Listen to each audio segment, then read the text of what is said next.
So this is just 16:25 hours GMT, that is 4:25 p.m.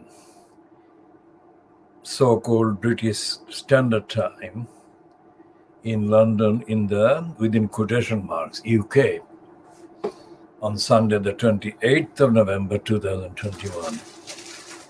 And this is the KHOODEELAAR television channel being broadcast only on the internet. Now, the stupidest and the most insulting image of the liar with this picture of his hand on his head. This is a contrivance. This is a complete dishonest display. That shows him as being serious, being worried, and even with a conscience. All of this pretense is fabricated by the congenital liar. Because that and this other picture, which is in the lying legacy of Beaverbrook,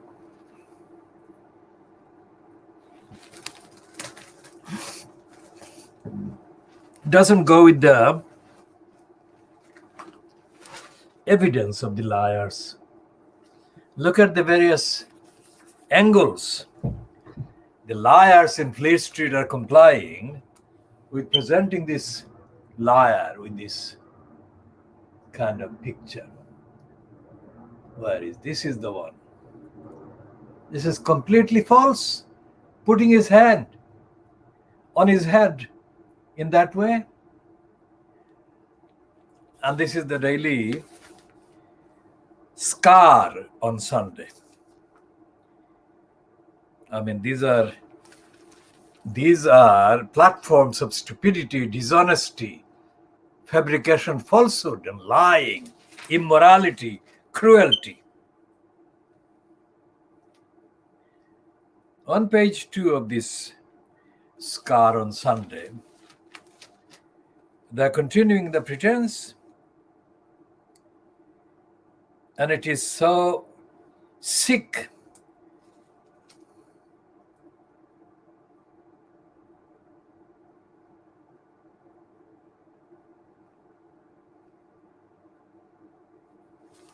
What kind of country is Britain or the United Kingdom? Because these accounts, some of the accounts published by the most corrupt Fleet Street, says that claims that the victims of the massacre on the Channel, of course, only a few handful maybe so far, have been identified and traced, and some of the mainstream, like the Sky News, have claimed that they have sent reporters to Iraq and to the Iraqi, kind of Iraq-linked Kurdistan, from where most of these victims of the massacre, this massacre, come from. And the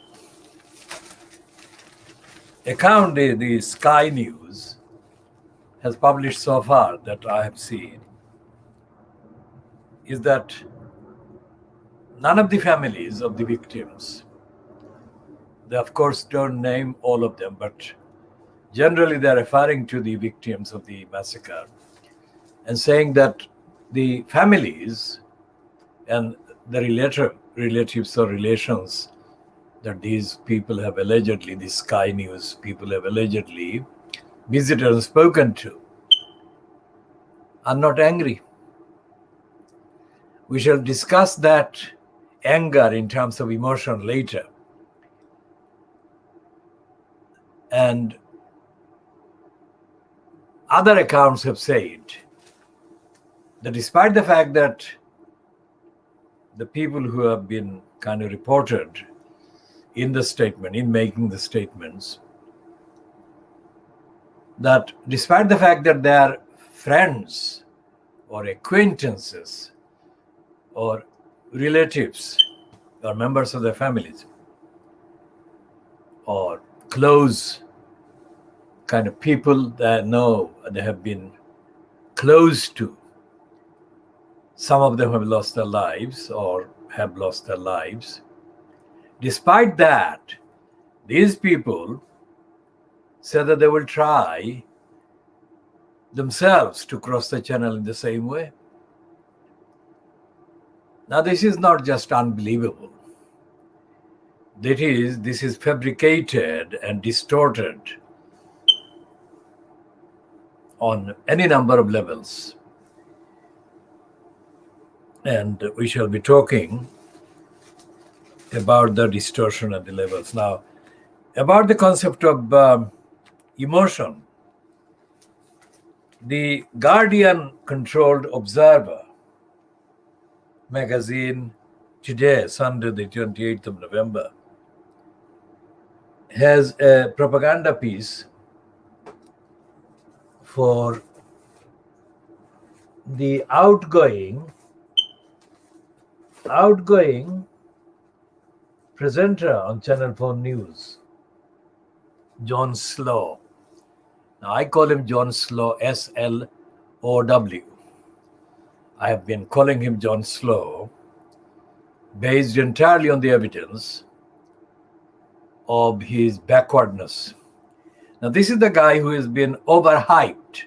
I call him backward, but he has been overhyped by the kind of mainstream in Fleet Street and surrounding kind of areas, if you like. And a few years ago, either on Channel 4 or a similar outlet, there was a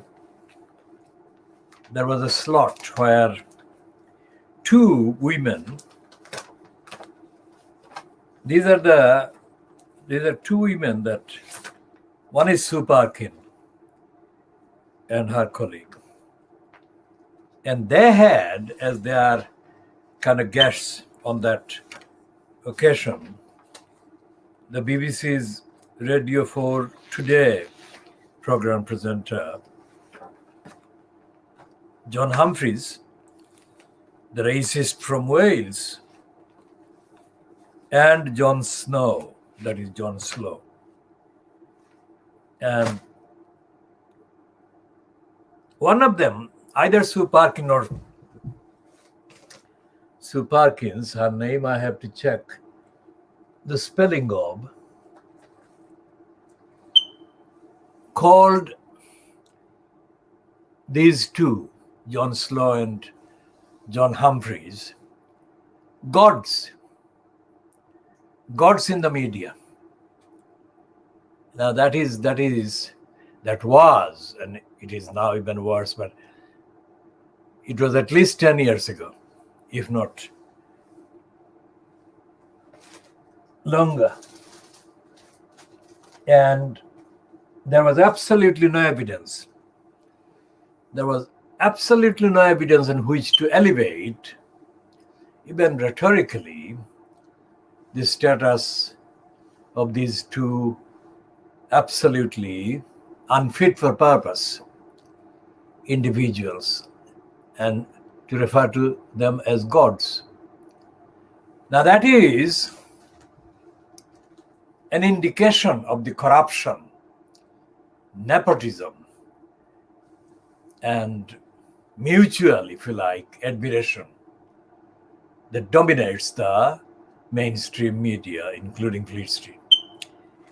And today's Mail on Sunday, quite apart from the piece in the Observer that we shall go back to about John Slow, confessing that he has been always emotional, and to him, being emotional is a good thing.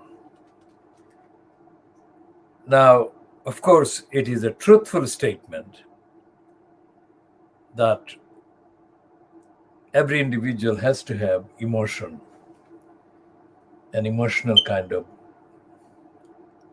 aspect to their personality and their character. And this is part of human being, human nature, and other creations, creatures. Now, one of the things that John Slow does, or has done, as presenter of the Channel 4 is to have guests, of course, guests and plants guests. And the young English singer appeared on his program. And the way he spoke to her, to me, it came across as patronizing in the extreme. So objectively, I took exception to that and I posted something critical about his behavior.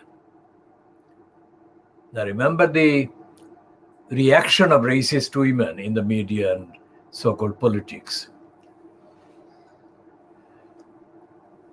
I mean, these racists use or abuse their gender in order to mount racist attacks and slurs and so on.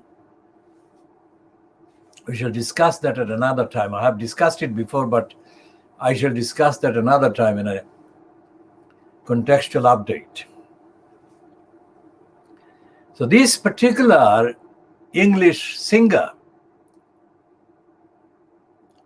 then posted on her social media account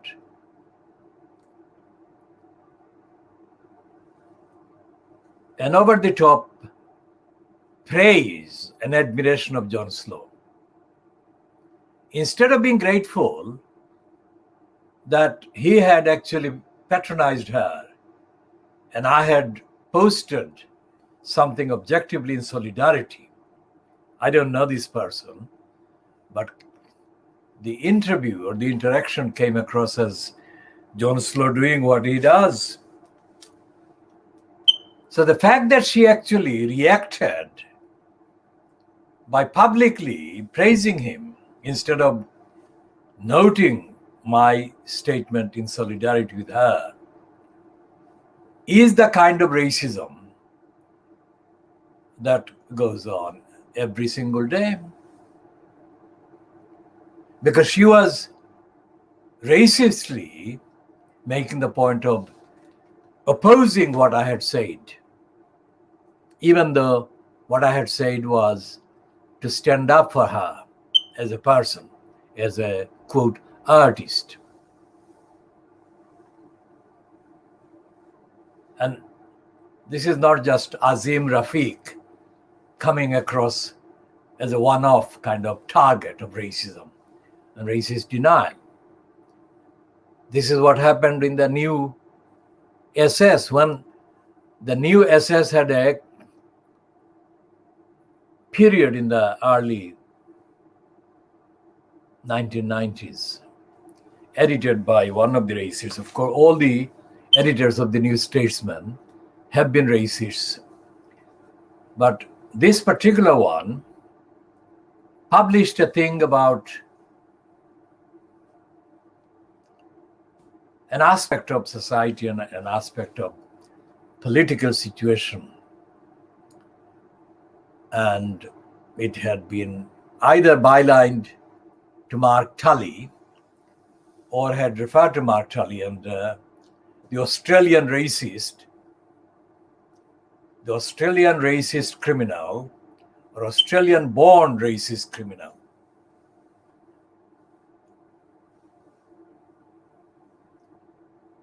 And that Australian-born racist criminal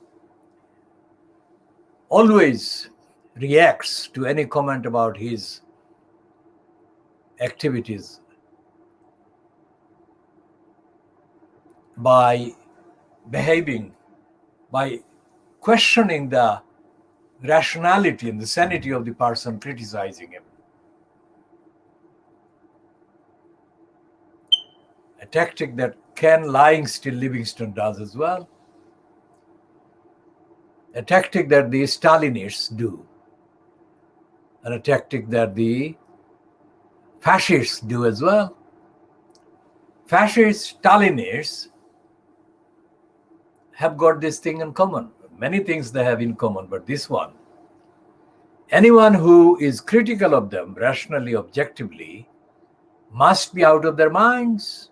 That is what they use to kind of respond to criticism that is otherwise valid, factually valid, evidentially valid, morally valid.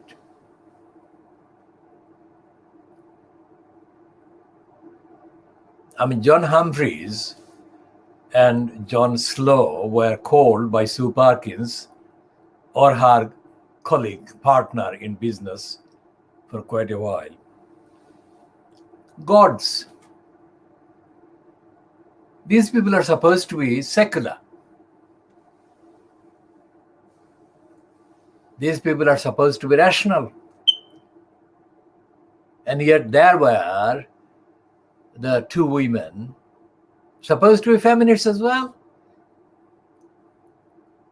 Most brazenly and shamelessly and without any dignity whatsoever, worshipping these two men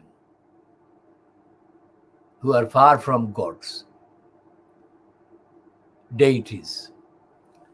Now, looking back at John Slow over the years that he has been fronting Channel 4 News, it's absolutely clear that John Slow only kept his post or position at Channel 4 News by parading himself as an almost kind of intelligent and moral kind of presenter. I mean, John Slow has been in the USA doing the presidential so-called elections. Nothing he said, nothing, absolutely nothing he said made any moral stand, moral explanation against racism and against corruption of the American presidential election and the entailed baggage. And the same applies to John Slow's coverage of the Brexit, run up to the Brexit. And it's completely, absolutely, way short of telling the truth, let alone expressing any traceable evidence of prescience. Everything that our campaign has said about Brexit has been vindicated, as we have been vindicated on everything else we say, because that is what we do, tell the truth.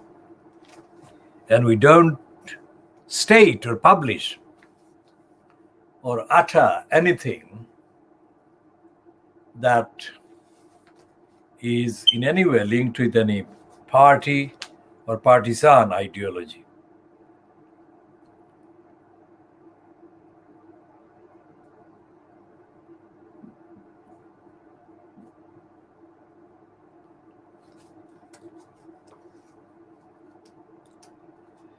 And this piece by The Observer about John Slow is coinciding with the Sunday Times culture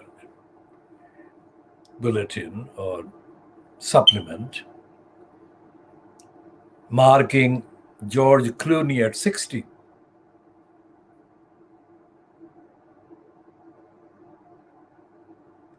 Turning 60 is a bummer, but it's that or dead. Now, these people, John Slow and George Clooney, these are paraded to the many by Fleet Street and by their associated counterparts in the broadcasting kind of platforms as deities, as semi-gods or almost gods. Nothing that John Slow has broadcast, nothing that John Slow has broadcast in his entire time as front of Channel 4 News has actually constituted evidence of what can be called breaking story or breaking investigation at all. And although he has it's really ridiculous, the fact that he is married to an African woman is mentioned as he is being married to an African woman, just like David Bowie. What does it have anything to do with it? But the parade, like Jeremy Corbyn's adultery with Diane Abbott, was celebrated as an achievement, as a conquest. And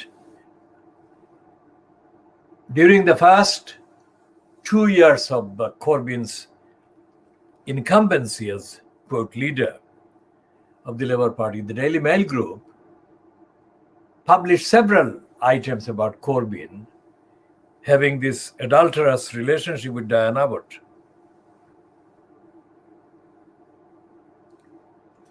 Why do they do that? Diane Abbott is a physically black woman, but all her,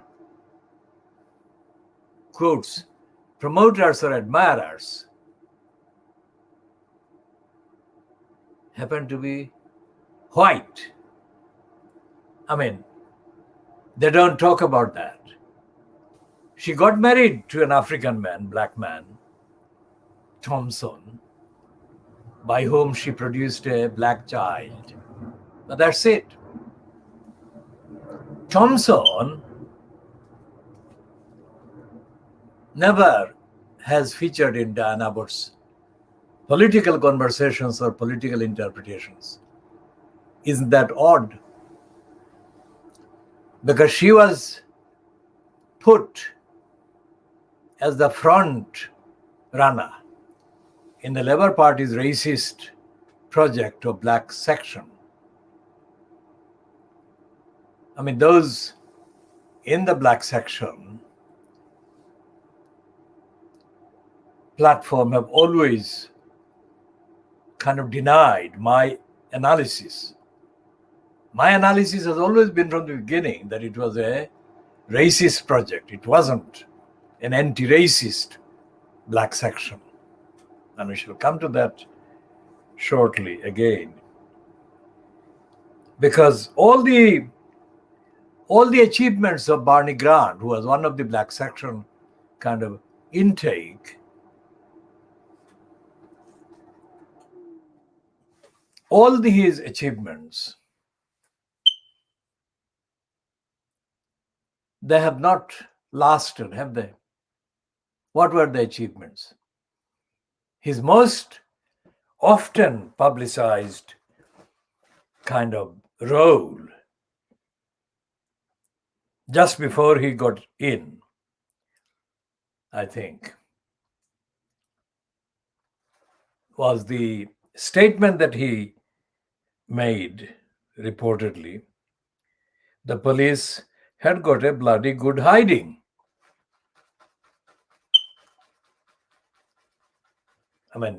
Saying that means nothing.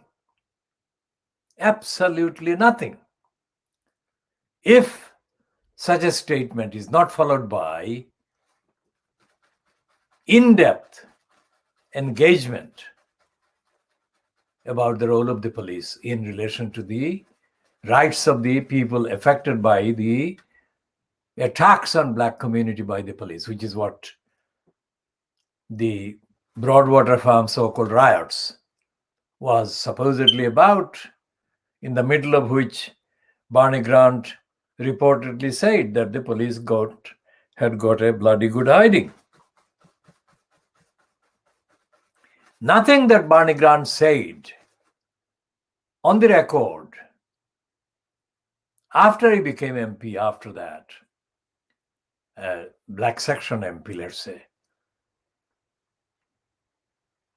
constitutes substance or substantial opposition to racism in parliament, racism beyond parliament. And Barney Grant did not solidarize with the black community after the election that saw him and the other three enter the House of Commons. And this applies to all the black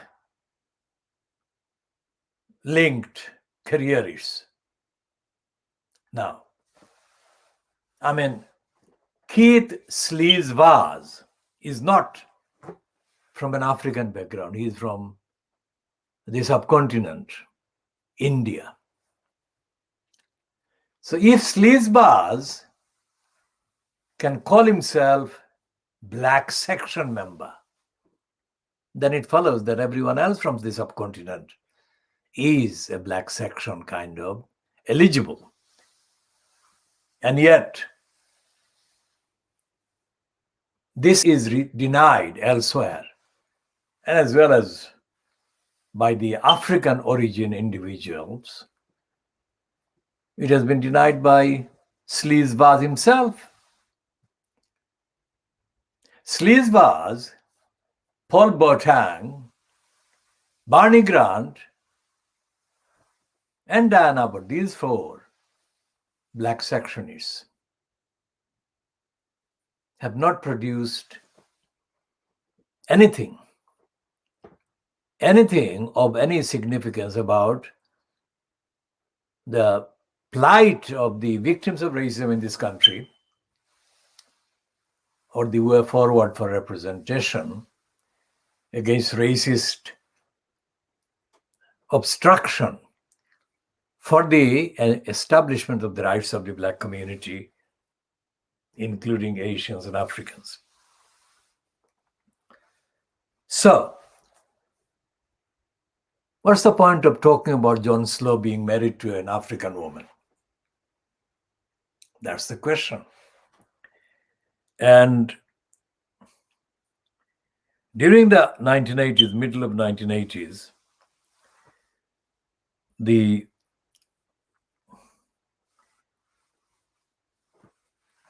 was a magazine called She that revealed that Diane Abbott had told it that her best half hour was spent in a place in the Cotswolds in England where she had wild sex with a man. She didn't name him at the time, and it's still not clear whether it was Corbyn or somebody else, but it was a white man. That is, and everything that John MacDonald has said in the piece that has been published in the last few days about Diane Abbott, praising Diane Abbott, everything that piece says about Diane Abbott is contrived.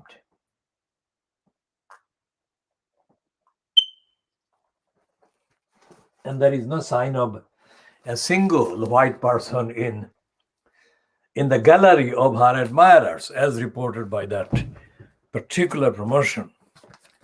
It calls Diane Abbott attractive, and it calls her intelligent and all the other things. But nothing that Diane Abbott has done since 1987, when she got in as an MP, black section MP, nothing that she has done has included, well, it has not included any direct reference to the struggle against racism at any level initiated by, carried out by, and conducted by, and continued by the black community.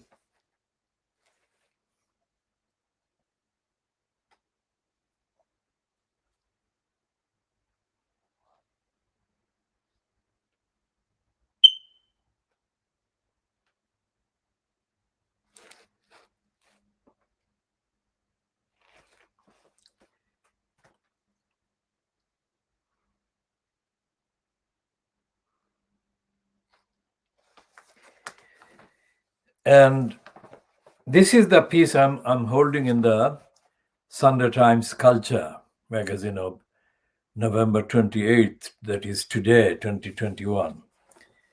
And this piece is bylined by Waldemar Januszczak. Now, Waldemar Januszczak is of Polish origin, and Januszczak is spelled J, not A. So Januszczak.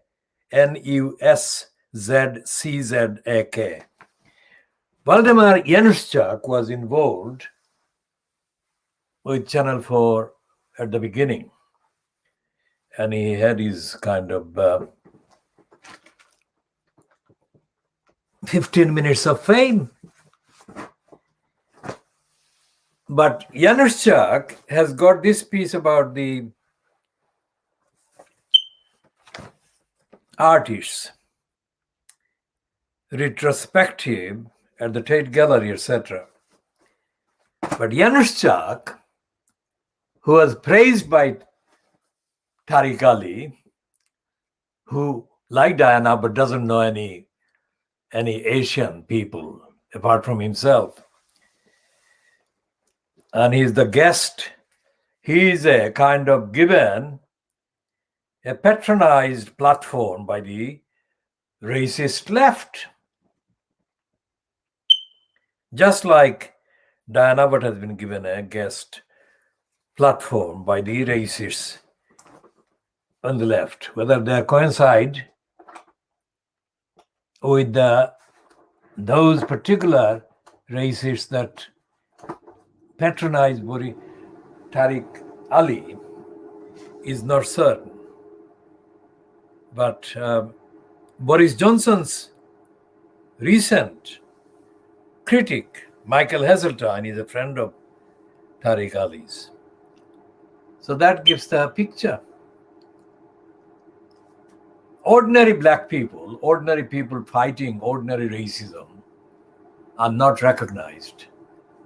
And that is the point I'm making about the emotional kind of claim that John Slow has made. He may be emotional, but he should not be putting it across as if he is the only one on the planet Earth that has any emotion. Every single human being is made of emotion. Some people suppress the emotion, others disguise them, but everyone has got emotion. Emotion is part of being alive. I mean, whether the emotion is morally consistent is another matter, but emotion there is in every human being. And as a person who has absolutely unlimited emotional attachment to kittens, squirrels, bunnies, I can say quite without any qualification that these creatures that I've mentioned, there are some of them, but there are 18,000 creatures according to the Holy Quran, 18,000 different species, that is. And there is no other account of how many creatures or species there are. So the reference to the Holy Quran is because of that. And according to the Islamic faith, all these creatures, the 18,000 species, let's say, according to the Quran, have been created by God, whose kind of couriers of whose message and mission are human beings. And the reference to the 18,000 creatures or species is in that context that the creator, that is God, has created these species as complements to human beings so that human beings can do the right thing do the right thing, not the wrong thing.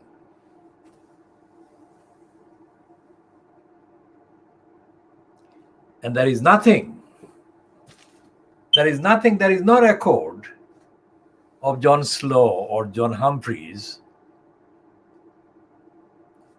or the hundreds of their likes, if you like, or their kind of hundreds of their ilk, let's say. Likes can be a misleading word because of the social media. Think or like something. There is nothing that either Humphreys or Slow has done to recognize compassion independently, consistently, universally. Recognize compassion and the central position of compassion in society in the long careers that both of them had.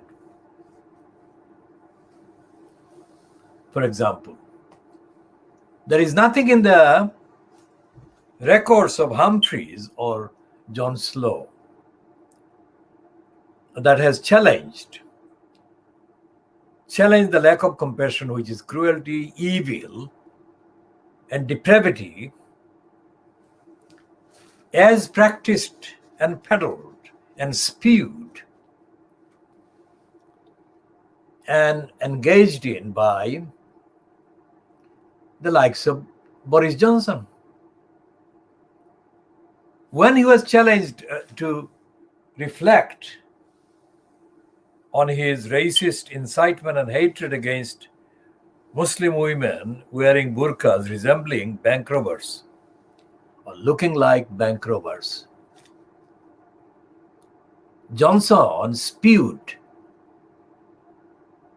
his status that is actually nothing to do with the billions of people on the planet Earth. Everyone who is involved in public activities and public life or is in a public position, if they are asked about a comment they have made about other people's status, of other people's denying other people's humanity and their liberty, the first thing they should do is to acknowledge that this has upset people and this has been wrong and so on. And they should withdraw that and apologize to the other person. But Johnson didn't apologize. So when we call these people's murder, the massacre in the channel, we did that on the evidence. And the evidence warrants restating, which is that for the last 2 years or so, the UK's Interior Ministry, that is which is called Home Office. The Interior Ministry has been engaged in pressurizing the media, pressurizing the local council, the county councils in Kent and Surrey. Both of these are the two biggest county councils in England that are nearest to the other side of the Channel, which is France. And these two councils, county councils, have been complicit with the agenda.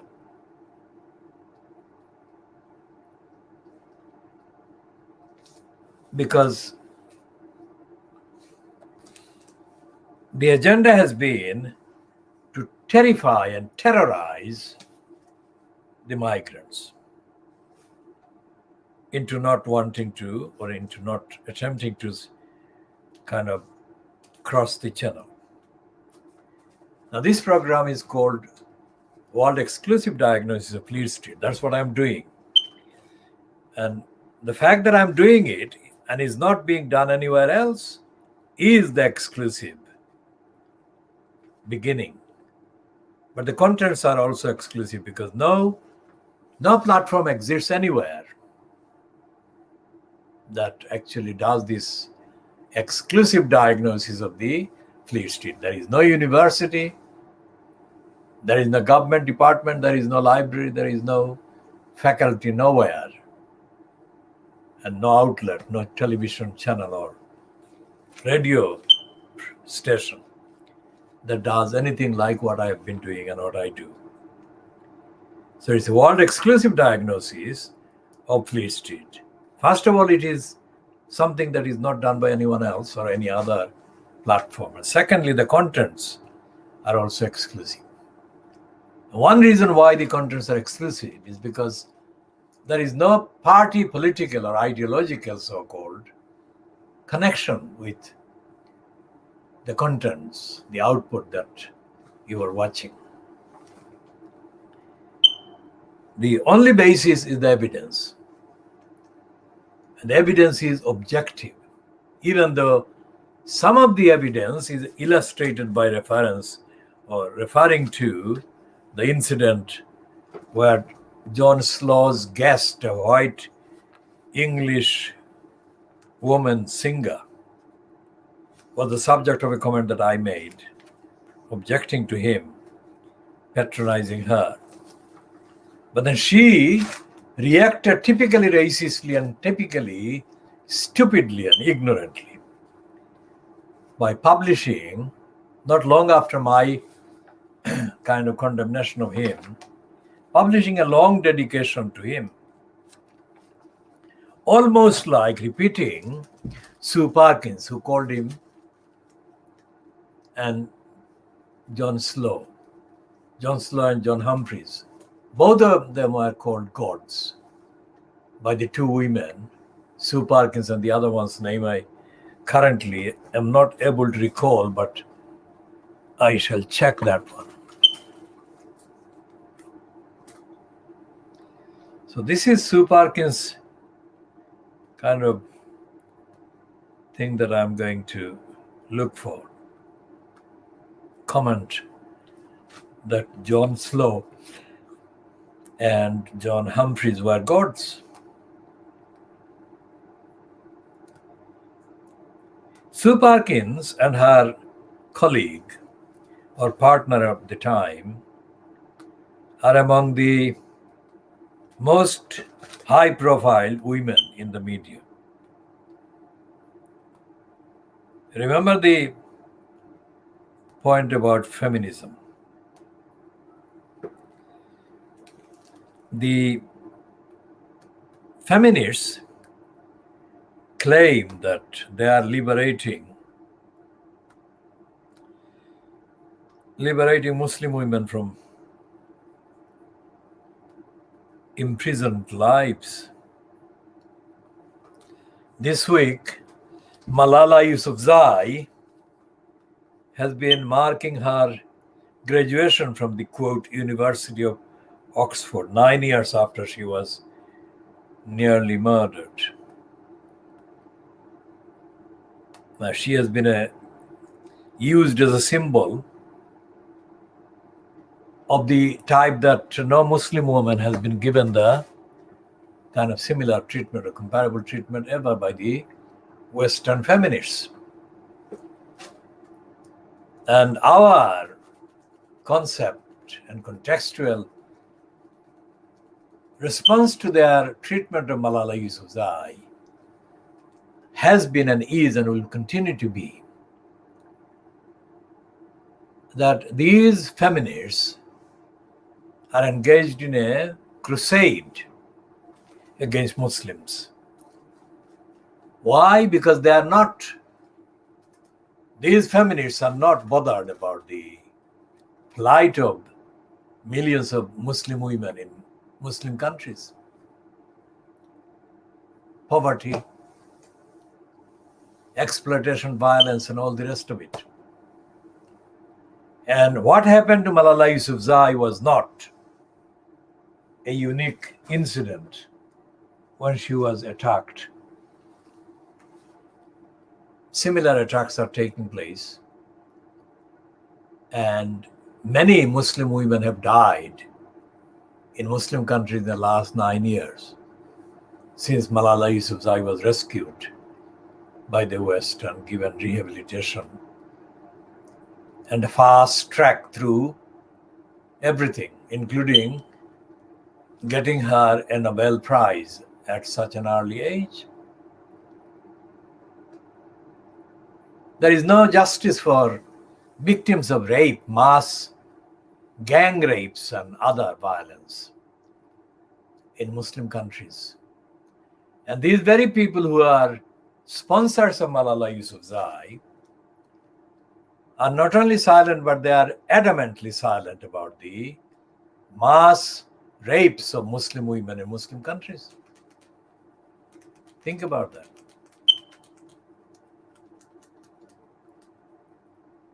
And I'm thinking about the gang rape of the young woman in Silot in Bangladesh in the MC College,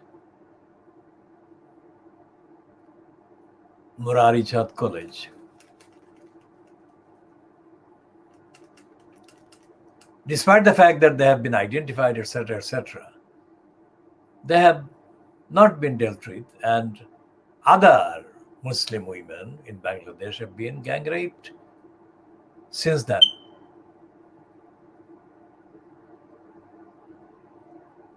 So there is nothing in the Western media, nothing in Fleet Street is kind of given any space to these thousands and thousands and thousands of victims of rape in Muslim countries like Bangladesh, including Pakistan. And of course, in terms of size and demography, the number of Muslim young girls being violated, murdered, gang raped in India as part of the faith of the fascistic culture that Modi fronts.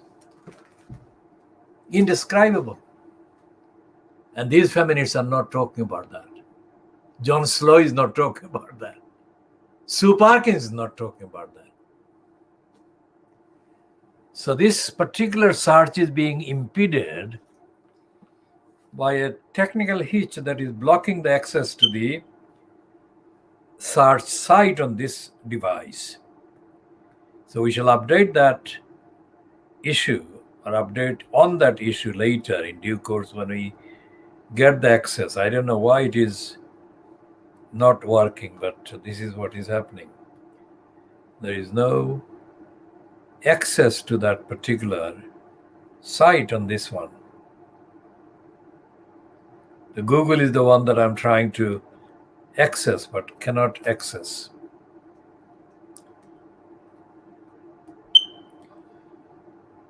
Don't know why.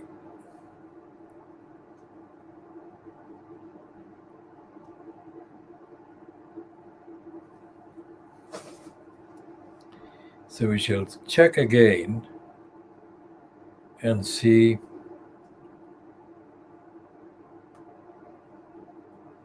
whether we can access this one.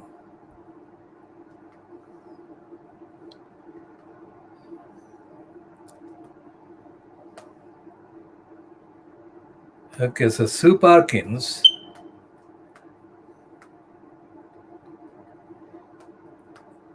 often I have mentioned the Library of Congress in Washington, D.C. The Library of Congress is one of the Suzanne Elizabeth Perkins, born on 22nd of September 1969. This is the description in the wiki entry on her. Is an English actress, broadcaster, comedian, presenter, and writer. Originally coming to prominence through her comedy partnership with Mel Gidroys in Mel and Sue. This is the other person's name. Melon soup.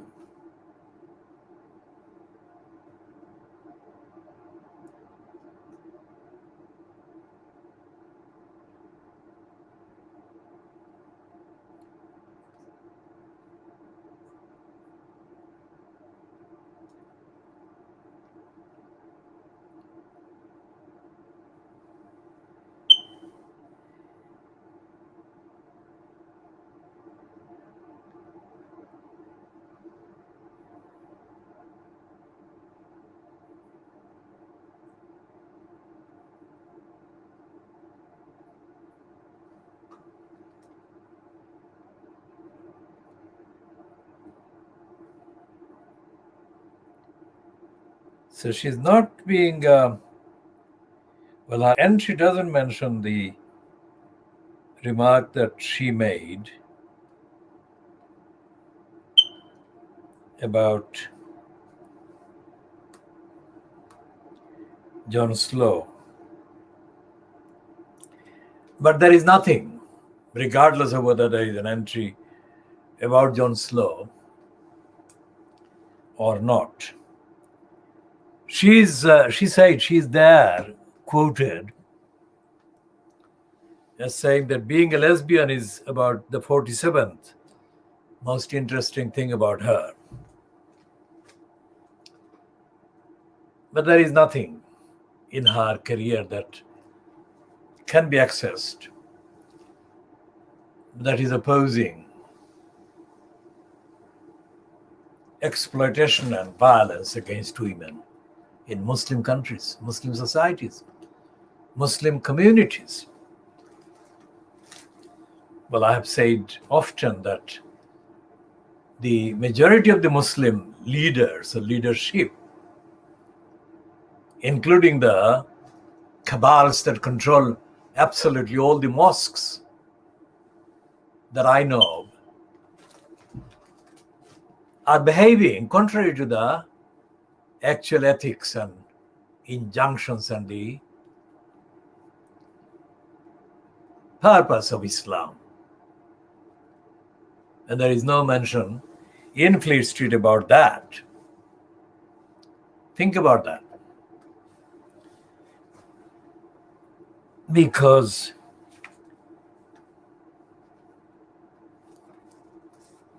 Islam is supposed to be, Islam, the word Islam, the term, the concept of Islam is peace. And yet, today, 28th of November 2021, the majority of Muslim populations, either in Muslim majority countries or in countries such as the UK or North America or in Canada or other countries, in India there are hundreds of millions of Muslims. And the Indian narrative, the agenda in India on politics, arts, culture, education, etc., and judiciary is absent when it comes to Muslims' roles, lives, needs. And of course, Kashmir, which is an absolute Muslim majority country, is occupied by three countries. One is India, the other is Pakistan, and the smallest part is China. But the Kashmiri people are Muslims. And Kashmir, environmentally, naturally, is one of the most beautiful locations on the planet Earth.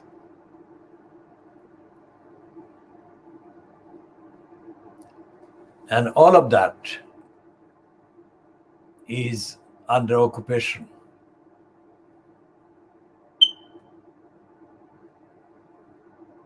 And so much about Kashmir is universal, universally, objectively beautiful. And yet, that is not recognized, nor are the peoples of Kashmir recognized, because increasingly every day their objective universal human rights are being taken away from them. That has been the case for 70 plus years, since August 1947.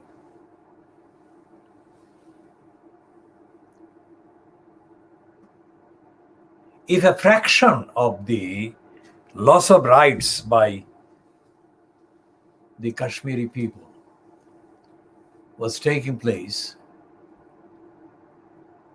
in any location where the deprivation or the deprived people were not Muslim but of other religions, then that would be something that would be splashed across the Fleet Street papers, etc., etc. Why am I talking about that? Because Dominic Cummings, who has kind of played a role in putting Boris Johnson in his place in the last 1 year, let's say,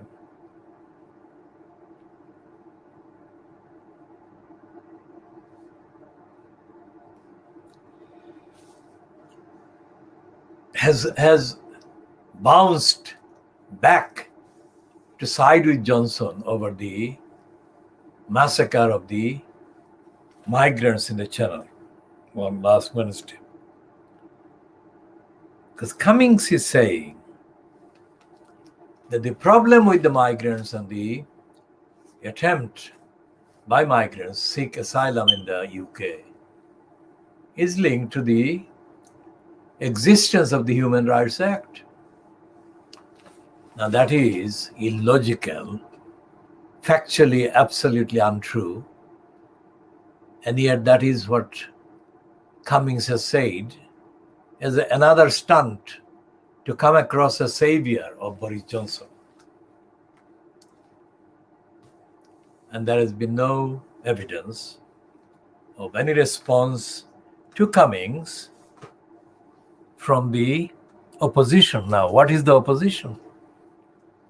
The opposition in this country is supposed to be contained in the what is called the Labour Party in the House of Commons. There is nothing.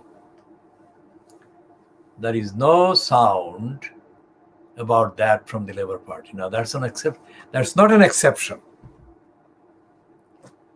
Everything about the Johnson cabal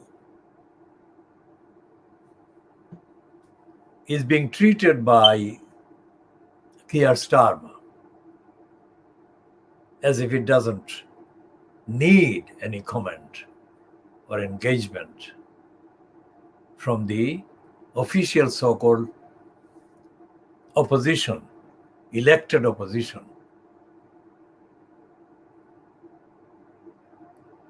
I mean, the latest, objectively speaking, because I'm not a fan of Boris, I'm not a fan of Boris Johnson most certainly, but I'm not a fan of Corbyn either. I mean, over a period of several decades, I have known about Corbyn and I've observed Corbyn, and I never thought that Corbyn is ever even 10% equipped intellectually with the necessary fitness to be the leader of this country. But that doesn't mean that I would ignore attacks on his human rights, that I would ignore the attacks on his democratic rights, which is what Starmer has repeated in the last few days, as reports suggest. Reports say that Starmer would deny Corbyn the opportunity to stand as a Labour Party candidate at the next general election, whenever that is due. And in the same piece or package about that particular obstruction by Starmer against Corbyn, or Corbyn's contested candidature, is a statement saying that Corbyn's supporters think that he can win even if he stood as an independent. And they refer to Ken Lyons to Livingstone standing at the 2000 election, the corrupt post of mayor created by the crook Tony Liar and winning. These are not two comparable situations, because when Livingstone was being barred by Tony Liar from becoming the Labour Party's official candidate for the corrupt post of London mayor, Livingstone was not targeted because of his role in the past as the leader of the Labour Party or as the leader of the Labour Party. He wasn't. He was in the post of leader of the GLC. But being a leader of the GLC did not and cannot be treated as an equal to being the actual leader of the Labour Party itself, which is what Corbyn was. So it would be another item of evidence to substantiate my claim that Starmer is the political murderer of the Labour Party. I mean, how low can you sink? This obstruction to Jeremy Corbyn is intended to push this individual, Corbyn, politically out of existence altogether. I mean, what kind of logic? There is nothing that exists. There is no precedent that can compare with the fact that a leader of the party is being denied even the right to stand as a party leader, party MP for a constituency.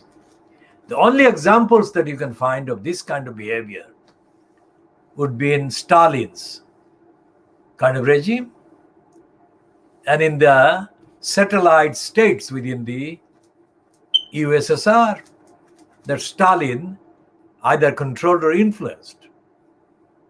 I remember the 1960s treatment of Alexander Dubček by the Stalinists controlling the Russian Empire.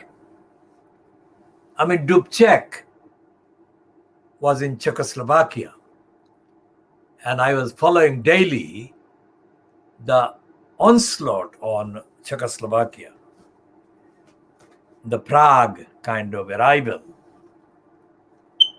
1968. I mean, Dubček was an ordinary intellectual and democratic and fair-minded individual. So when he rejected the Russian kind of Stalinist domination of Czechoslovakia, Dubček was treated as if he had ceased to exist. And the treatment the Stalinists meted out to Alexander Dubček was one of 2 or 3 internationally sensitive and internationally kind of alarming violations of democracy and basic human rights that contributed to the creation in the minds of the base majority of the observers right across the world an awareness of how bad Stalinism was. that led to the events that ended that confederation of the Stalinist USSR in the 1980s. It wasn't everyday events, but these symbolic events. This is Alexander Dubček that was treated like that. And the other Alexander Solzhenitsyn, was treated similarly with contempt by the Stalinists. And although Solzhenitsyn went to America, stayed there 20 years and came back to Russia because he found America too corrupt as well. These two Alexanders, their kind of treatment by the Stalinists contributed, without any doubt, singularly, let's say in each case, to the collapse of the myths that the Stalinists were socialists or Democrats, or they were in any way, shape or form doing anything for democratic revolution.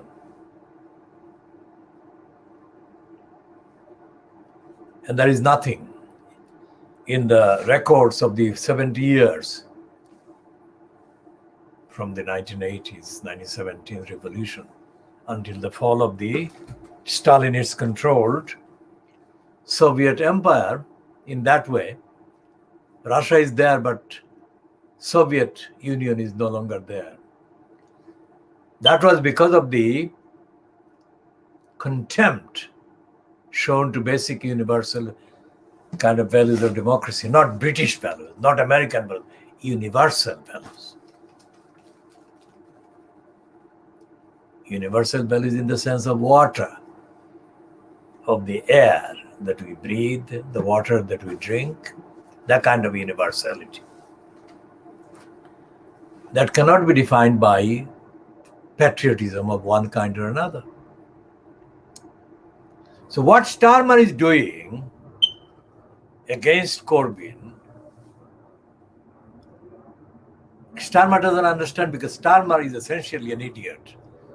I mean, Corbyn is an idiot, but Starmer is a different kind of idiot, because Starmer is an instrument of all the forces and all the powers that don't want the ideals of the Labour Party to be practiced in the government. The founding ideals, let's say, not the ideals of Tony Blair or Neil the Crook Kinnock. I mean, the Labour Party has never been allowed to establish itself by democratic means, by democratic leadership, democratic organization, democratic mobilization, and the kind of tinkering with the process of establishing that, which has been precluded, which has been hampered and obstructed. I mean, the people like the SWP wonkers, Socialist Wonkers Party, who want pedophiles and sex with children and all the other things, and who actually allowed rapists in their ranks to get away. These fiddlers are no match to solid organization of democratic activists in the Labour Party itself. It has never happened. Such mobilization that should have taken place has not taken place ever in the history of the last, well, let's say in the last 100 years. In 1921, they had in the East End of London the Poplar councillors. Poplar councillors who stood up for the ratepayer poor constituents and stood up against the conservative regime in the country 100 years ago in 1921. They ended up in prison. Can you imagine?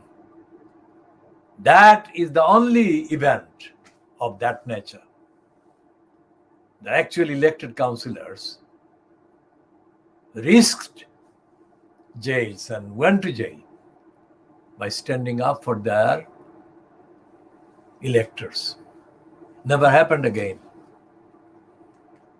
And this happened in Tower Hamlets, where the KHOODEELAAR campaign had to fight a 7-year battle against the council, which is situated actually in Poplar. I mean, the headquarters situated in Poplar itself, Blackwall Tunnel, East India on the Dockland Light Railway.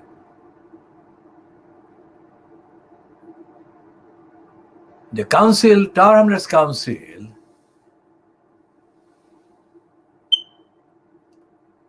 of let's say 2003, when the KHOODEELAAR campaign was conceived, and ever since, is beyond recognition. It's not anything like what the popular councillors in 1921 were like or were thinking of. Tower Hamlets Council is a synonym for corruption, criminality, backwardness, racism, and worse. And the Fleet Street papers that are today, Sunday, the 28th of November, kind of engaged in looking for any excuse to not talk about the massacre that took place in the Channel on Wednesday last week. Have nothing about the role of the Tower Hamlets Council, let alone of any other councils. And yesterday, in the financial crimes, Camilla Cavendish had a long piece about well, she didn't call it massacre, but she referred to the deaths of these people in the Channel. And the list of excuses that Camilla Cavendish peddled in her ignorant piece, the list included a litany of lies collectively for local councils, which she said were overwhelmed by the demands put on their resources by asylum seekers and refugees. And Cavendish, who has got direct access to the inside of the establishment, let's say, is not somebody that would write that kind of stupid piece against the migrants if she hadn't got clearance from her political masters and operators and handlers inside the government, inside the state. So what they're saying, through the likes of Cavendish, they're also retailing through the likes of Dominic Cummings. There is a air of brazenly rejecting the obligations, international legal obligations that the UK is under to honor asylum seekers, to protect them, to safeguard them. And Starmer is silent. Think about that. If it were a football match, let's say, you could easily say that for an entire period of the last, let's say, 18 months or 2 years, Johnson has been failing and fouling up and that his goalkeeper has been completely all over the place. Despite that, Starmer has been failing to score a single goal. It's an open post, the goal post, if you like. Starmer has chosen not to score. That's what has been happening. And as we said yesterday, as I said before, that there is this 1951 Refugee Convention, which Camilla Cavendish did mention, but she didn't actually support it. Now let's put it this way. When the so-called, well, it's a European war, but let's say the general kind of description is the World War, Second World War. When it ended, and the evidence was immediately available of the nasty atrocities that the Nazis were wreaking and were engaged in causing, the instant kind of response was to set up a more rigorous international body than had been the case with the previous attempts. And the United Nations was founded. And the first declaration, the founding declaration of the United Nations, was to resolve solemnly never to let that happen again. And it was a good thing, it was universally kind of accepted, that determined pledge. But the resolution of the United Nations, founding resolutions of the United Nations, have not been carried out. I mean, if you look at the behavior of the current incumbent in the post of Secretary General, whom I have called António Guterres, is a Portuguese former Prime Minister. António Guterres. He's a racist, he's deeply careerist and corrupt. Same things I had said about the Egyptian Boutros Ghali, and I said about the Ghanaian Kofi Annan, and I could say about the Burmese one, U Thant, who was in post before them. What has happened, with the exception of Dag Hammarskjöld, the Swedish one that was massacred in Africa, all the incumbents in the post of the United Nations have behaved as bureaucrats rather than as the supporters in action of the aims of the United Nations. There is a very big difference. And all the world's crises today can be tracked down to the fact that the person who has been in post at whatever time at the United Nations has betrayed the objects of the founding objects of the United Nations. Otherwise, after these people being massacred in the Channel, the United Nations should have come into action immediately.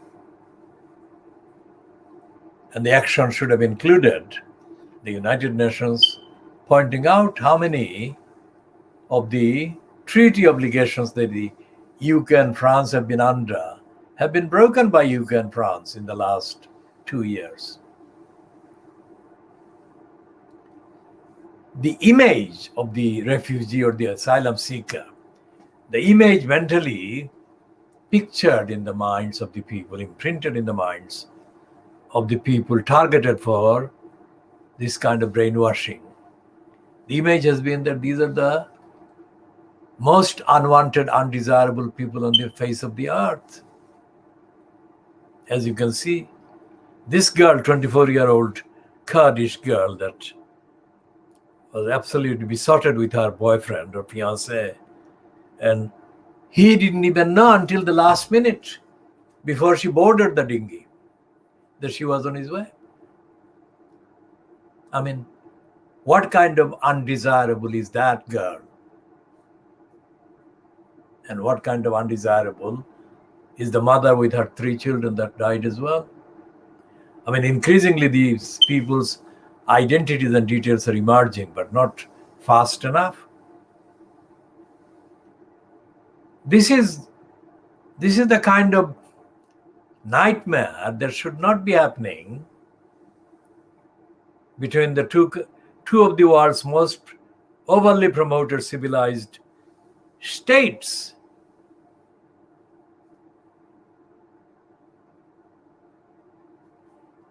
No mention of any of these aspects that I'm describing and outlining from Keir Starmer. For those who are new to this, or those who are watching this edition for the first time,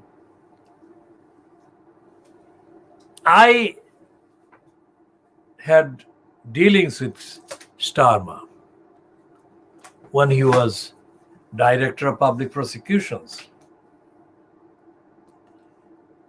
I mean, in 2011,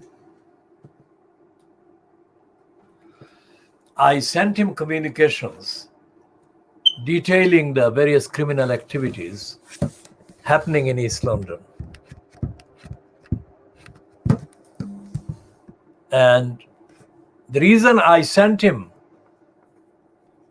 those communications was to prevent the criminality damaging the rights and the prospects of the community in East London, as well as in the rest of the country.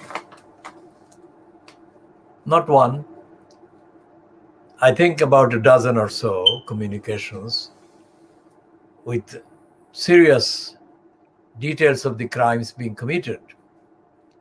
Now, this was the man in post of the Director of Public Prosecutions, the organization that actually makes the decision as to what crimes are being prosecuted or not through the courts. And the least he could do was to acknowledge the communications, but he didn't. Where do you go? I have experience of everything, everyone that, well, every platform that happened to be part of the diagnosis that I'm making. As I said about John Slow and that singer, I mean, it's not just an academic kind of look at the newspapers and their failures and their omissions and their racism and their backwardness.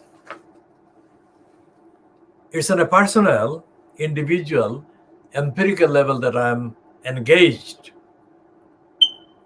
in identifying the shortcomings and in identifying the criminal collusion and complicity by the media with the state and others. And taking into account all the evidence every day, 24 hours, I'm saying that Keir Starmer is dead, politically, of course. And that he has murdered the Labour Party, politically, of course. And there is nothing in the Conservative Party which is full of scum that society can expect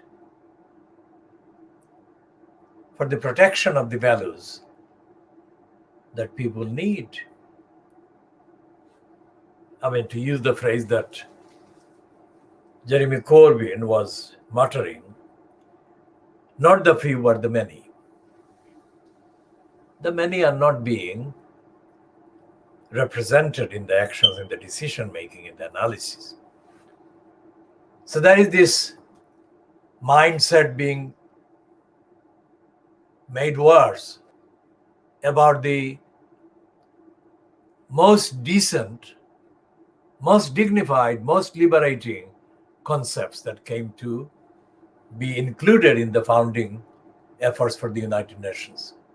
Everything that the United Nations stands for, I mean, in the founding statements, that is something that human beings and states had fought for a very long time before this happened. Fairness, due process, rule of law, equality before law, and all those things. And yet, the most offensive, abusive occupant in the history of the UK state,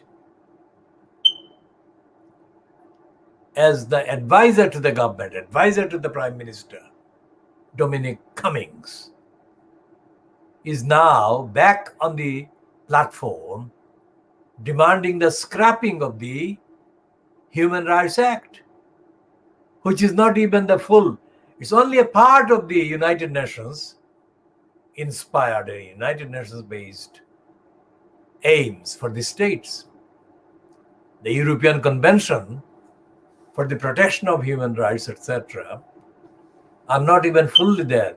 There is this legal kind of excuse, what is called derogation, to refuse to implement some provisions is called derogation.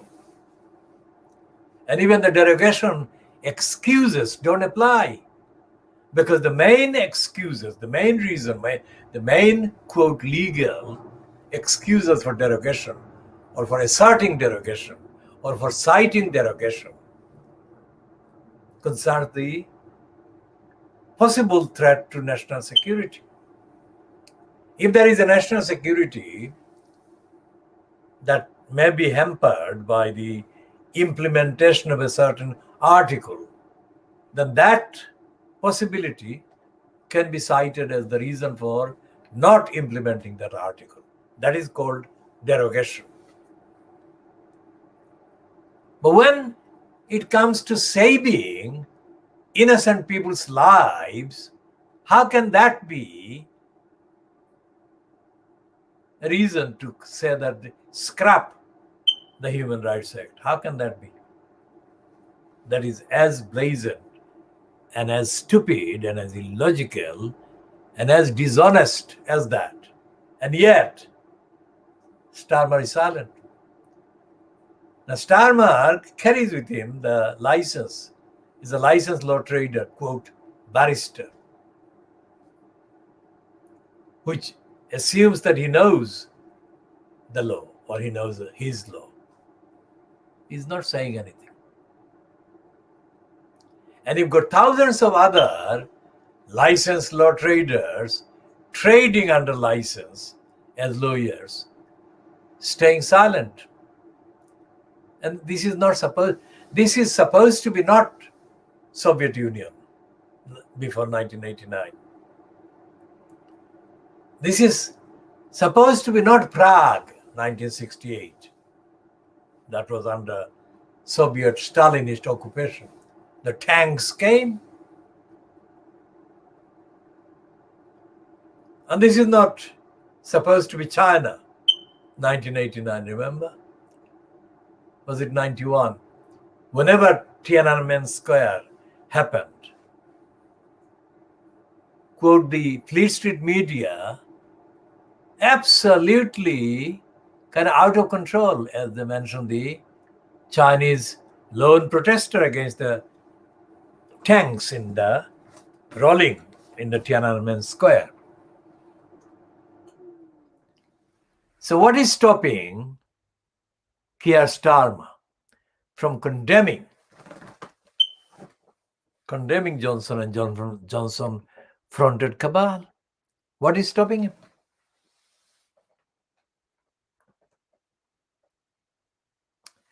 So let's recap. In the Fleet Street papers today, Sunday, there is nothing that I have said should happen. There is no condemnation of Johnson, no condemnation of Starmer. There is no condemnation of the fact that both UK and the the France are in open, brazen, kind of unconcealed denial of their obligations as states to safeguard refugees and asylum seekers. And as I said in January 1992, in my broadcast on the slot that followed the Channel 4 news slot, news as the slot, that was the slot called slot. I said that the impact on the population of the Western countries of any large-scale arrival of refugees or people seeking refuges would be very difficult to contain and deal with. And the best way and the only way to contain and deal with that would be for the Western countries to help secure stability, democracy, and civil liberties in the countries from where these people were forced to seek refuges in the West. 29 years ago, I said that, and I have been periodically referring to this and updating on my prediction. The United Nations has known about this because this has been on the broadcast, mainstream television news broadcast that I presented. I wrote and presented this. So why has the United Nations not been saying it themselves?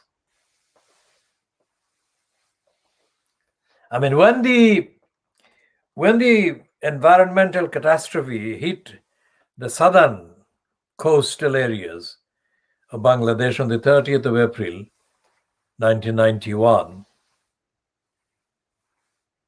I organized an event, just a symbolic event. It wasn't, of course, comprehensive because I shall come to the other factors in a minute. I organized an event, a kind of gathering at what was then the Whitechapel Art Gallery. It has changed now. It was bad enough then, the art gallery itself, the bureaucratic control of the Whitechapel Art Gallery, Whitechapel in East London, Tower Hamlets. It has become even worse. It was bad enough then, but it is worse now. But one of the things that I had hoped that would create would be awareness. Awareness of the environmental kind of impact that countries like Bangladesh would be faced with. That was 1991, remember? 30 years ago.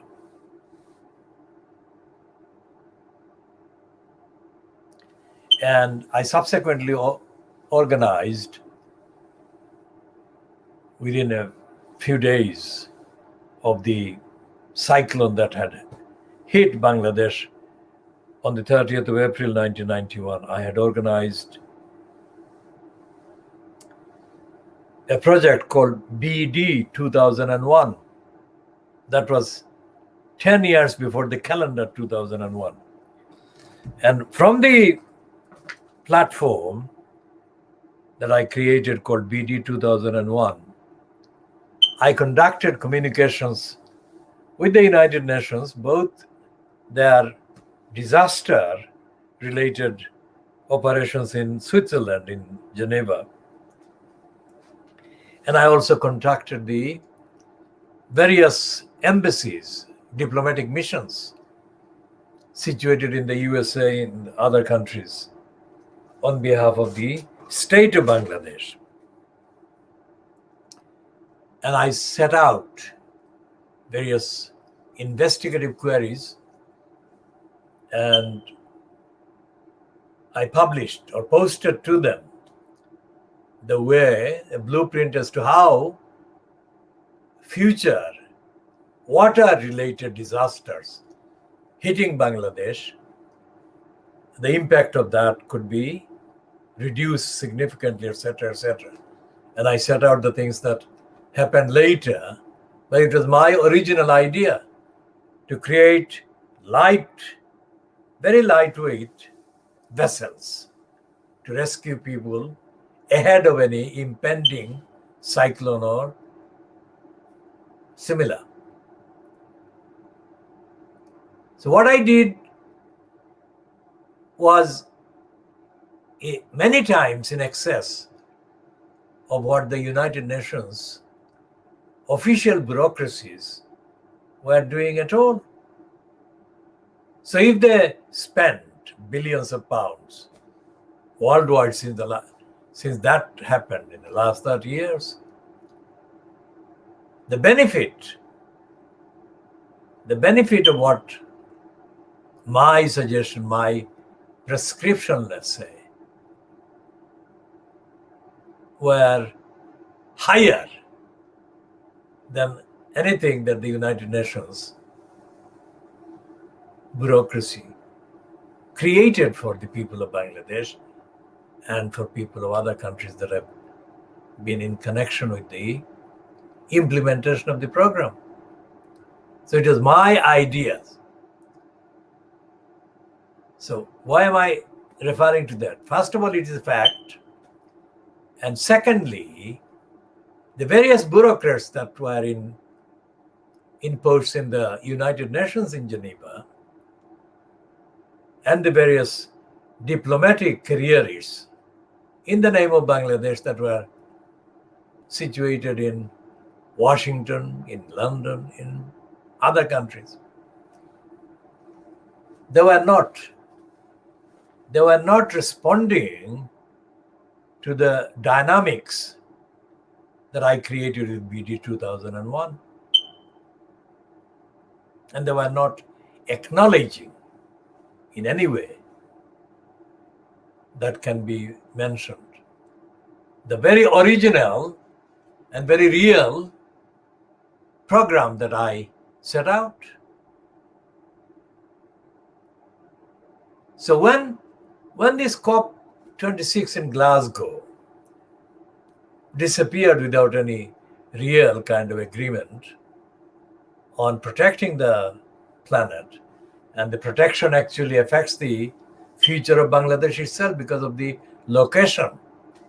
Bangladesh is particularly vulnerable to sinking, and it is sinking. The reason is that the United Nations, remember what I started this part or segment with, the United Nations is a dead bureaucracy. The United Nations is not run by people who are intellectually alive, let alone environmentally alive.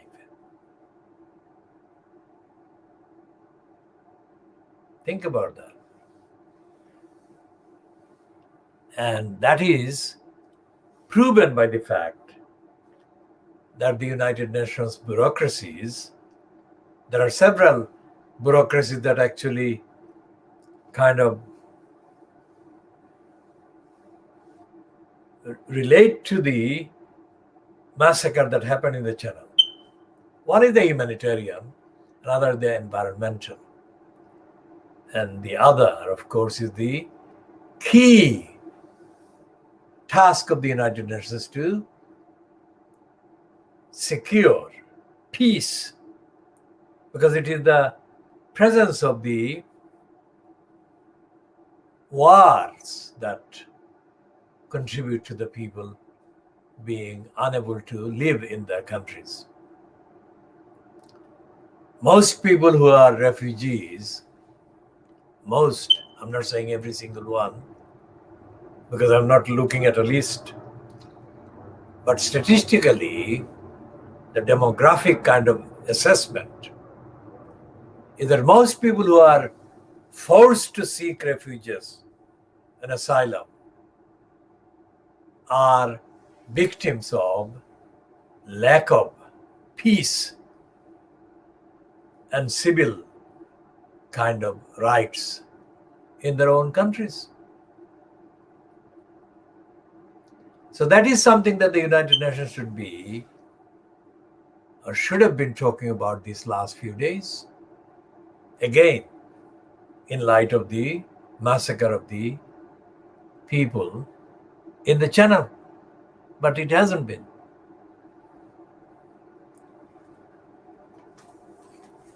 Now this picture of this liar, congenital liar,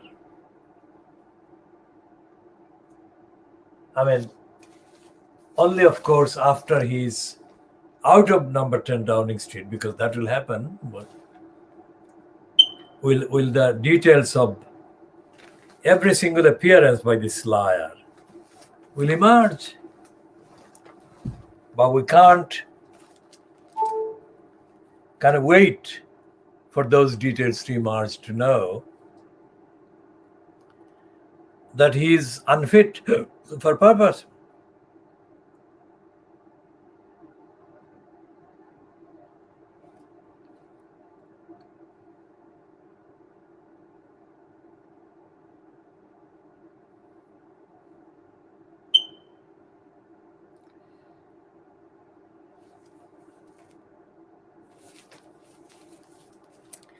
As I said about the American writer who visited the then East Pakistan, which is now Bangladesh, in the 1950s and wrote his book and published it in the 1960s.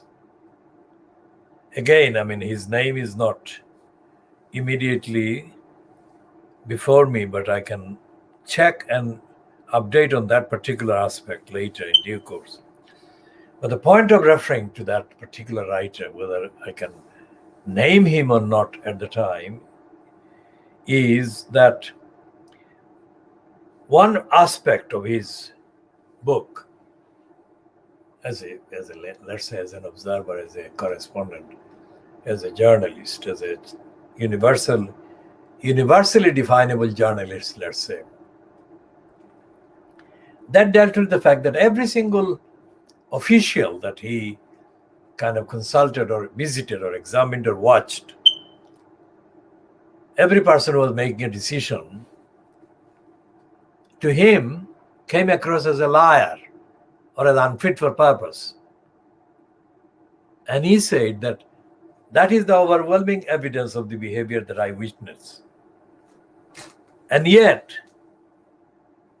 these people are liars and deniers and dishonest and other things, he said, and not fit for purpose. And yet the fact that the country was running, whatever the level of efficiency, the fact that the country was running despite the fact that so many people in positions of decision making were liars and unfit for purpose and dishonest, must be because there is a God. I mean, he didn't say that he believed in God. What he said was that visiting Pakistan at the time in the 1950s, he found that most of the Pakistanis in positions were liars and dishonest people and unfit for purpose. So he said that despite all of that, the country seems to be working. And that must be because there is a God who is running the country. Not in the pious, religious sense, but he said that there was an influence, overwhelming influence, that is running the country.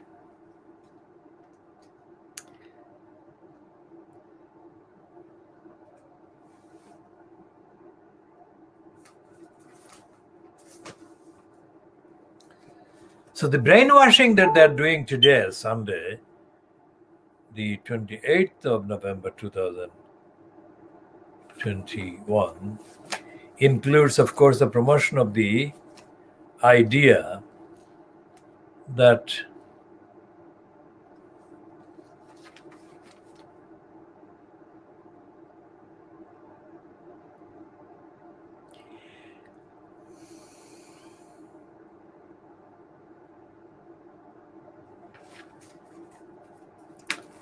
somebody like George Clooney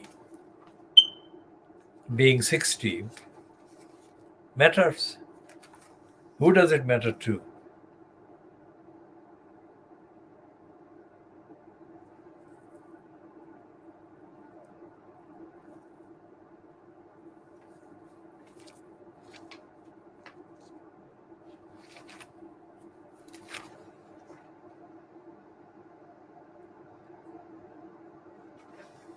So the headline is, it's an interview, byline to somebody called Jonathan Dean interview.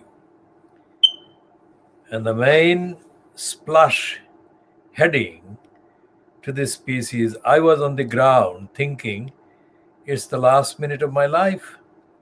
After surviving a horrific motorbike crash, turning 60 and spending lockdown with his children, George Clooney faced up to his own mortality. In a revealing interview, he talks fame, failure, and his future.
Now, this piece is about Clooney's domestic life and all, etc., etc. But there is an obscenity about putting him there.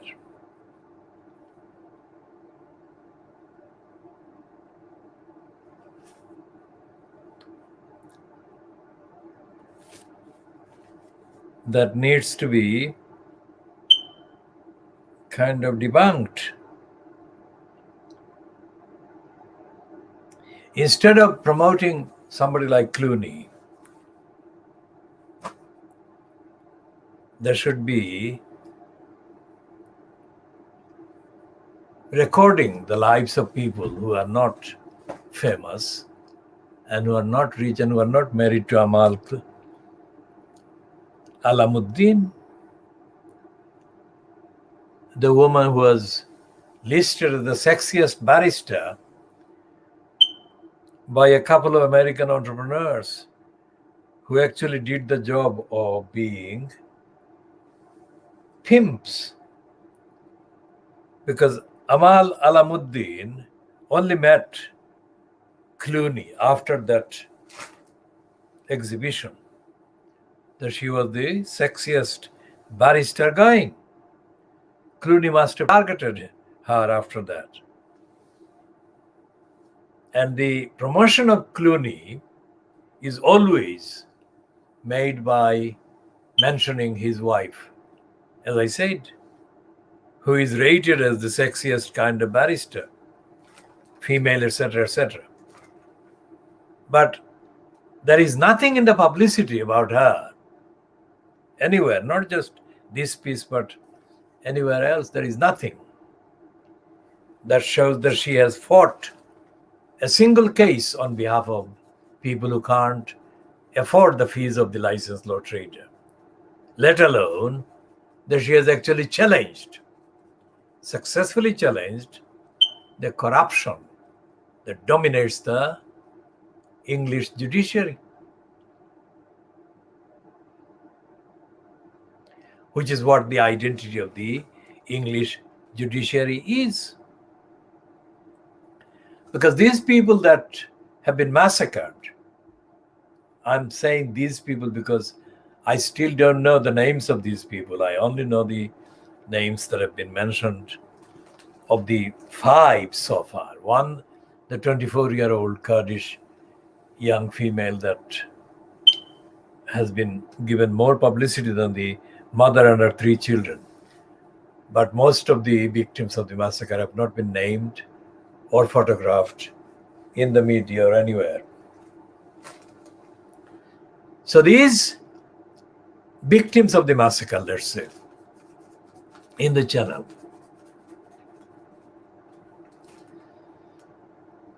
they have been victims, all of them, including the young woman who only told her fiance based in the UK that minutes before she got on the fatal dinghy that she was on her way. Why would she risk death, or why would she take that journey? Answer is legal. That is to say, although there is law, the Human Rights Act that Dominic Cummings wants to scrap, it's not just Dominic Cummings actually. What Cummings is doing now in this week is resumed his role as a kind of colluder with Boris Johnson. That's what he's doing. So the quote advice by this evildoer, Dominic Cummings, he ceased to be evildoer for a short period, but he has resumed his role as the Satan, advising the Congenital Liar. He is saying that, and his main advice for Johnson is nothing to do with governance, nothing to do with international obligations, nothing to do with ordinarily understood rights of people, but to capitalize, overcapitalize, and overexploit again the dimness and the stupidity of the Little Englanders. That's the actual fund of votes that Johnson wants to exploit at the next general election. And that's what Cummings is doing. That's let's scrap the Human Rights Act. What does the Human Rights Act actually say in this kind of, in the form that it is?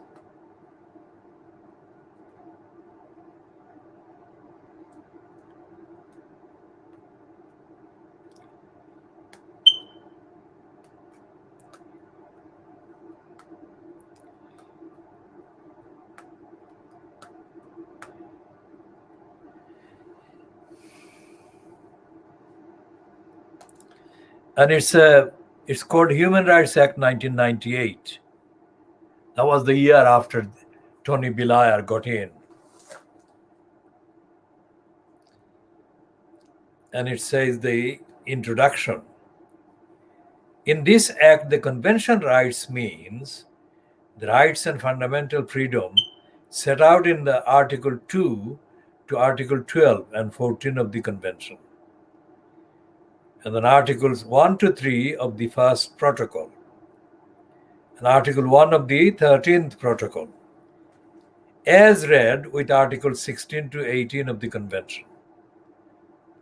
Those articles are to have effect for the purpose of this act, subject to any designated derogation or reservation as to which see articles, see sections 14 and 15. Remember, I described derogation in context at the beginning of this particular edition, so I've already dealt with that. The Secretary of State may order make such amendments to this act as he considers appropriate to reflect the effect in relation to the United Kingdom of a protocol. In subsection 4, protocol means a protocol to the convention which the United Kingdom has ratified or which the United Kingdom has signed with a view to ratification. Now, what all of this is referring to in the word convention is the European Human Rights Convention. And as I said, even before reading this today, I said at the beginning that this was already an watered down kind of version, the Human Rights Act, watered down version of the European Convention on Human Rights or for Human Rights, because they keep changing the title from time to time. And what I say and assert is that the Fleet Street papers and the BBC and the rest of the broadcasting counterparts remain corrupt in their silence about the human rights obligations of the state. And the human rights obligations of the state, United Kingdom, as a ratifier in common with the other states within the framework of the European Convention, that the European Conventions actually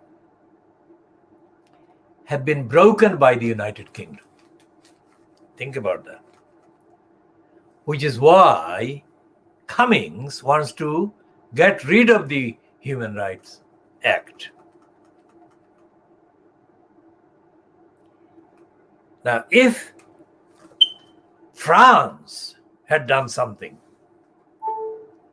that could warrant the description or reporting that the French government had actually broken any law, international law, then you could guarantee that that would be featured as the front page splash on the Sunday papers. But there is nothing about the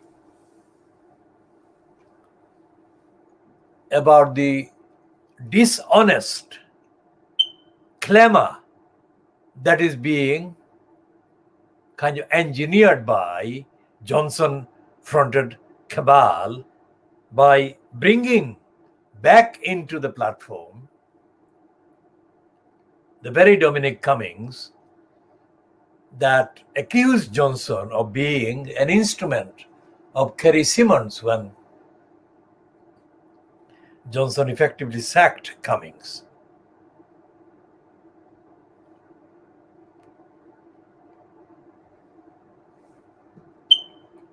So what the Sunday papers are doing, say for example, this one is the Sunday Mail on Sunday. Look at this. This is a complete lie. The Mail on Sunday is saying that somebody is, let's see who they are naming there or describing there as the blob. Civil servants have blocked the word Christmas from efforts to avert a winter COVID crisis, as the fear it would offend minority religions. The ban, detailed in emails leaked to the Mail on Sunday, was revealed as Boris Johnson announced tighter travel restrictions and new rules on masks in a bid to limit the spread of the new Omicron variant. Ministers had also planned a publicity blitz telling students to get tested before returning to their families using the slogan, "Don't take COVID home for Christmas." But it was vetoed by cabinet officials. The move sparked a row about wokeism in the civil service, which has been disparagingly nicknamed the blob by critics, with one Muslim Tory MP branding the ban ridiculous. Now, notice that. I mean, one Muslim Tory. I mean, you couldn't get it worse. Muslim and Tory. These are conflicting kind of things.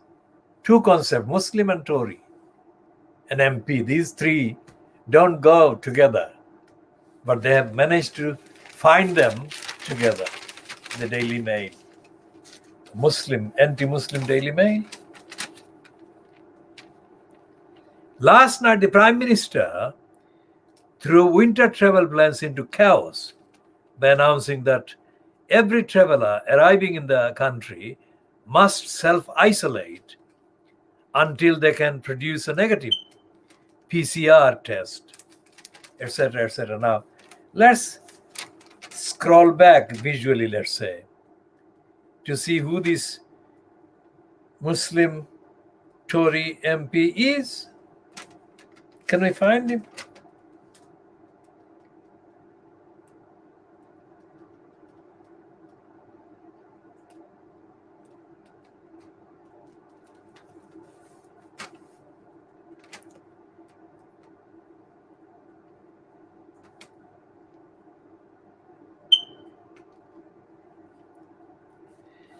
Right, here is the Muslim MP.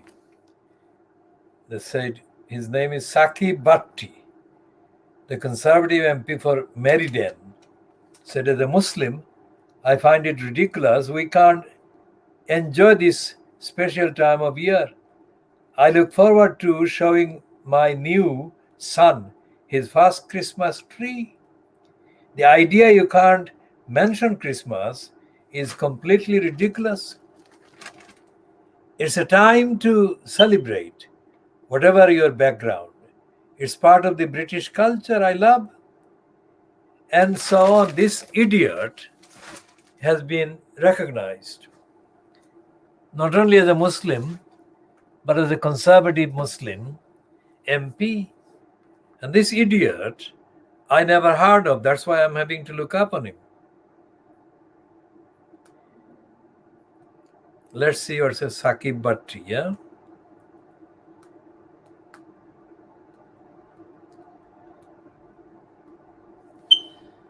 And this criminal has been given, oh my God, he is a real moron.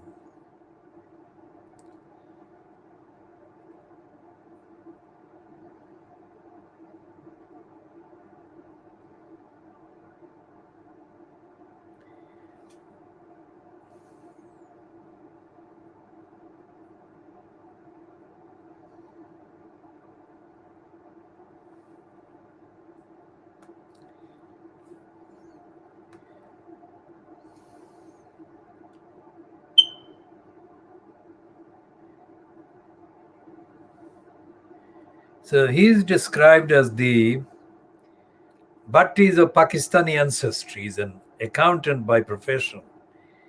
In 2018, he became the president of the Greater Birmingham Chambers of Commerce, becoming the youngest person and the first Muslim to hold the post. Now, what on earth has that got to do with them being Muslim, you moron?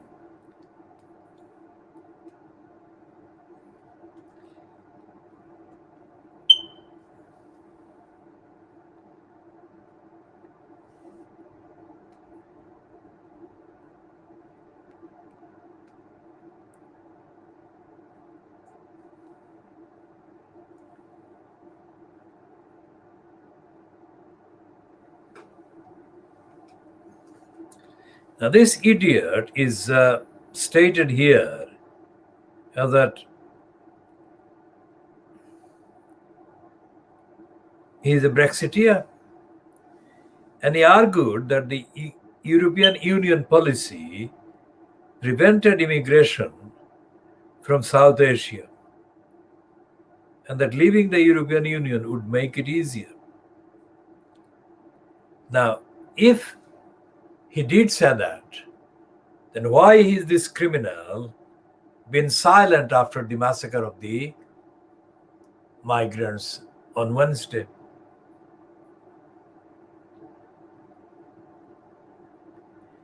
Which means that they have morons like him standing for kind of safe seats. Like this was a seat held by Caroline Spellman, but when she resigned or stood down, the Brexiteers chose this moron. So what is happening with the congenital liar, Boris Johnson, being in the post as so-called leader? Either the Mail on Sunday, which is the spiritual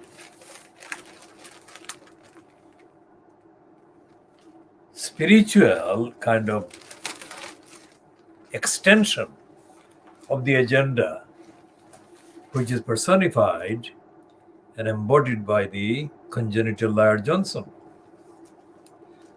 Now, here we are just shifting slightly onto the treatment of this liar, Amal Raja, another ethnic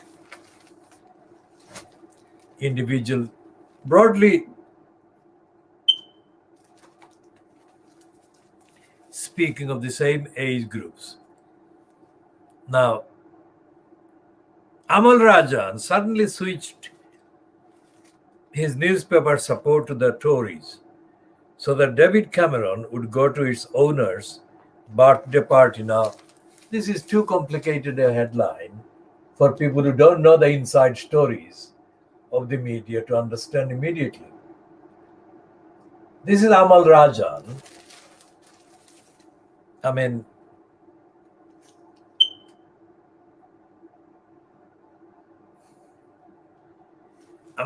Rajan is not fit to be anything to do with the media, the politics at all, and yet he was appointed as BBC's media editor. Now, the Mail on Sunday is saying that Rajan has enraged the royals with his BBC documentary, now a tantalizing quest from his days as a Fleet Street editor. Now, he was not a Fleet Street editor. He was a mental slave employed by a crook called Evgeny Lebedev. Lebedev. Evgeny Lebedev is the son of a Russian spy, quote, retired. And Evgeny Lebedev is so shameless in his pursuit of ingratiations with the likes of Cameron, Johnson, etc., that to detail the incidents of his ingratiation and slavery and corruption, it would take a whole edition of this program. So we just summarize in the words that I have just used. Okay, so this is the start of the item about Amal Raja. Shameless moron.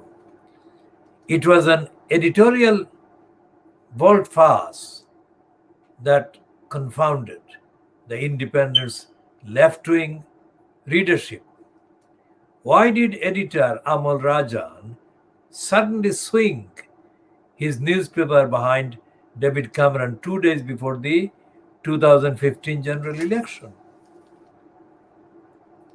A senior political source has claimed to the Mail on Sunday that Mr. Rajan, now a rising star at the BBC, had agreed to support the Conservatives if Mr.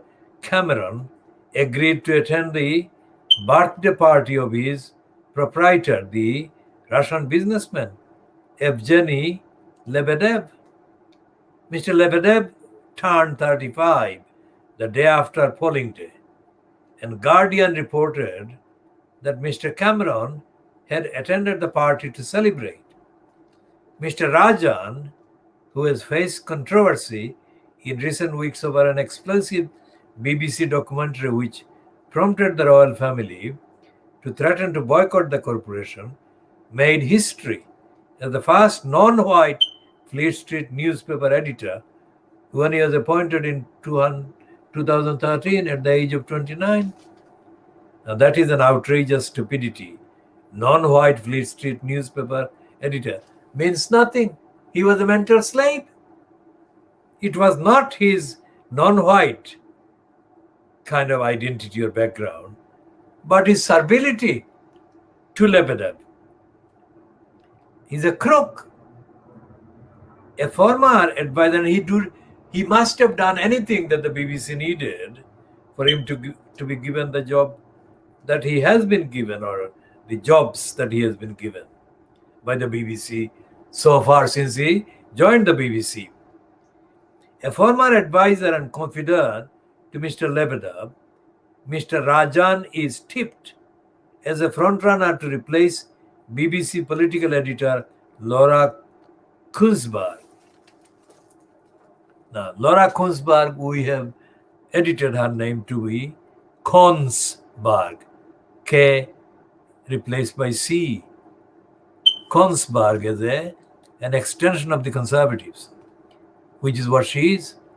The source pointed out to this newspaper, that is the Mail on Sunday, that in the months before the 2015 election, Amal Rajan's Independent, the newspaper, had been highly critical of the Conservatives' record in the coalition government. A front page story on 4th of April, 1 month before the general election 2015, revealed that in a private Whitehall meeting to discuss the coalition's priorities, a senior Conservative minister had told a Liberal Democrat cabinet colleague, "You take care of the workers and we will take care of the bosses." A blistering editorial on the same day declared, "The Conservatives have misread the national mood, again showing that they do not reflect Britain as once they did." It added, "The plain fact is that the Conservatives have misread the national mood again, and it is depressing their electoral appeal. The Tory leadership looks and sounds a little too public school, a touch too smug, and a bit too sympathetic to business vested interests." Now these words apply equally to Lebedev, because he is a product of public school and he was inserted into the public school system by his father Lebedev Sr. as part of the program of infiltration, let's say, social, cultural, political infiltration.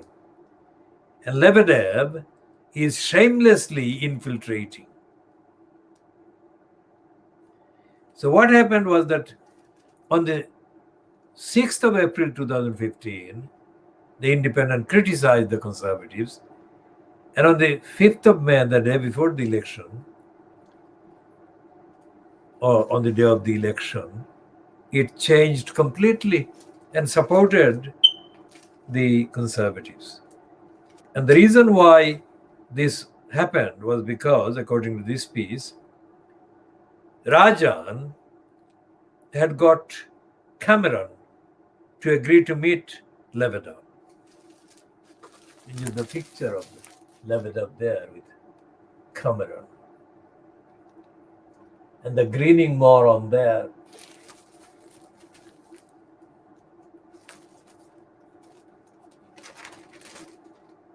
And what this piece is saying effectively is that Amal Rajan is rising within the BBC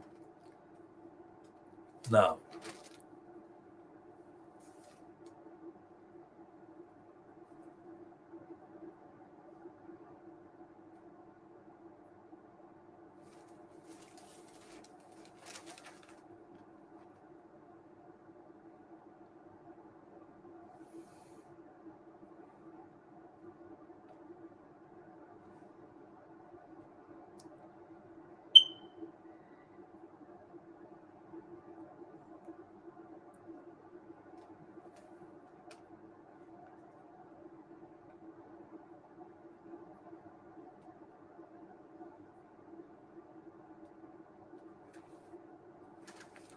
So the corruption of the United Nations and corruption by the United Nations bureaucracy is so phenomenal that to take account of or publish a full account of the corruption via the United Nations would take the length of several programs like the KHOODEELAAR television channel.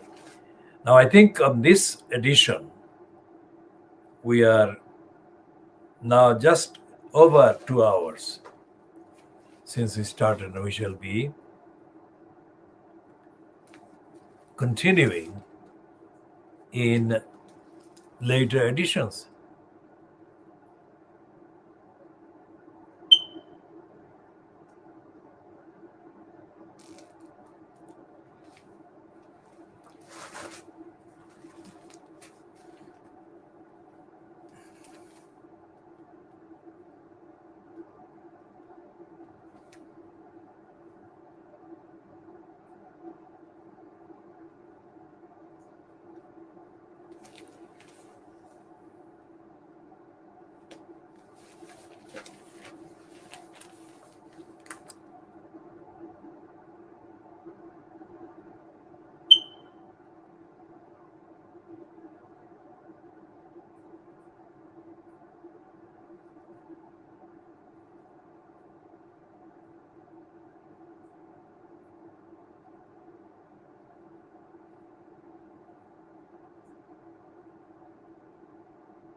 So is this son of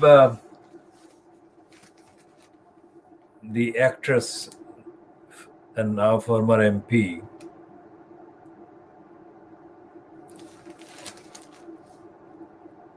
Dan Hodges, is one of the nastiest racists that has been given the platform by the Daily Mail group, who is literally poisonous. I mean, instead of devoting this piece to a discussion of the various issues that affected the people who were massacred and affected the decisions to get on the dinghy, he is inciting racist hatred, Brexiteering hatred, and dismissing the massacre as, let's find the,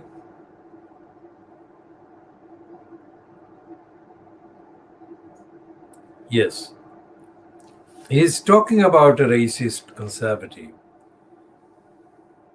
and he's talking positively, favoring him. A normally rock-solid conservative seat It's Bexley and Sidcup. That is where by-election is due to be held as a result of the death of James Brokenshire, who has died. So Bexley, Sidcup, Old Sidcup and Bexley, he's describing as a normally rock-solid Conservative seat. I have been told Tory High Command is becoming increasingly nervous that a combination of sleaze, the migrant crisis, and disillusionment with Boris could see their 18,952 majority cut dramatically. And there is a picture of two Brexiteers dressed in armor, in English armor, little English armor. That's what it is. It's not British, it's little English. Richard Tice and Nigel Farage.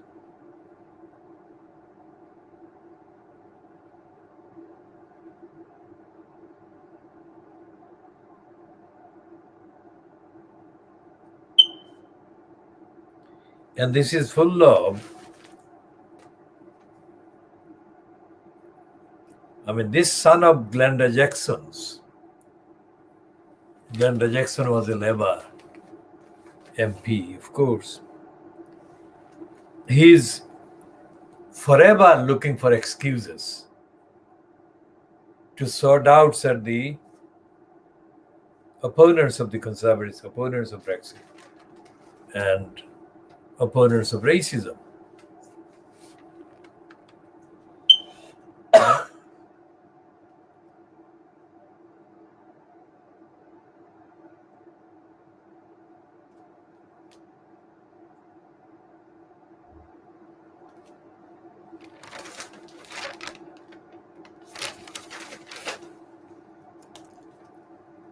And there is nothing in the Daily Mirror, or the Sunday Mirror, or the Sunday People, or the Guardian, or the Observer, because these are the titles that could be expected to show awareness of how dangerously irresponsible, illegal, criminal the Daily Mail group is and has been. There is nothing in the papers, in the Mirror, in the Sunday People, in the Observer, which is Guardian-owned, like a Guardian-controlled, about the issues that we have been talking about here, about the illegalities, the breach of international law, and the plain falsehood. So we shall be talking on all of these issues in updates as an original kind of development in due course. Let's conclude this one. 10 minutes to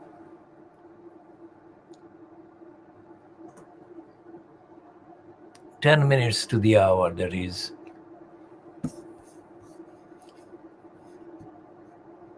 13.